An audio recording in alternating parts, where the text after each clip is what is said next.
राजकारणामध्ये टायमिंग फार महत्त्वाचं असतं.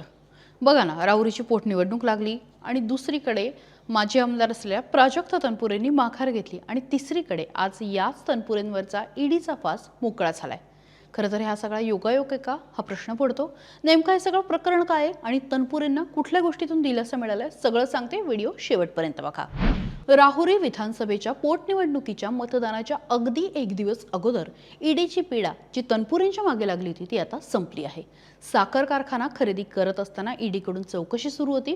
मात्र या प्रकरणामध्ये बुधवारी म्हणजे आज कोर्टामध्ये प्राजक्त तनपुरे यांच्या बाजूने निकाल लागला आणि निकालाच्या टायमिंगमुळे राजकीय वर्तुळामध्ये चांगली चर्चा रंगली आहे. आता बघूया नेमकं संपूर्ण प्रकरण काय आहे. नागपूर जिल्ह्यातल्या सावनेर तालुक्यातल्या हेटीसुर्ला इथे स्थित राम गणेश गडकरी सहकारी साखर कारखाना 1998 मध्ये रणजित देशमुख यांनी सुरू केला होता. आर्थिक अडचणींमुळे हा कारखाना महाराष्ट्र राज्य सहकारी बँकेने जप्त केला. त्यानंतर या कारखान्याची 2012 मध्ये विक्री झाली आणि तनपुरेंनी हा कारखाना 13 कोटींना विकत घेतला. राहुरी तालुक्यामध्ये तो शिफ्ट करून प्रसाद शुगर नावाने खासगी साखर कारखाना सुरू केला. बरं, हे सगळं जेव्हा सुरू झालं त्यानंतर या कारखान्याशी संबंधित अनेक मुद्दे समोर आले. हे मुद्दे नेमके काय हे मी तुम्हाला सांगते.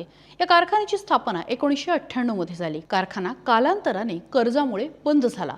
विक्रीमध्ये अनियमिततेचा संशय होता आणि त्यामुळेच ईडीने म्हणजे सक्तवसुली संचालनालयाने आमदार प्राजक्त तनपुरे जे त्यावेळेस आमदार होते त्यांच्याशी संबंधित 13 कोटींपेक्षा जास्त मालमत्ता जप्त केली होती.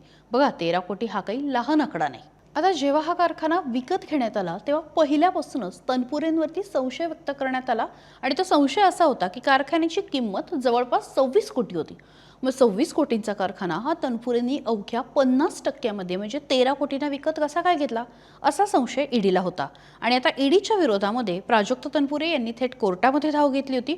मात्र अखेर हा निकाल जो आहे तो प्राजक्त तनपुरे यांच्या बाजूने लागला आणि त्यामुळे ईडीची पीडा जी त्यांच्या मागे होती याची चर्चा संपूर्ण राहुरीमध्ये होती ती आता काही काळ थांबली असं म्हणायला हरकत नाही.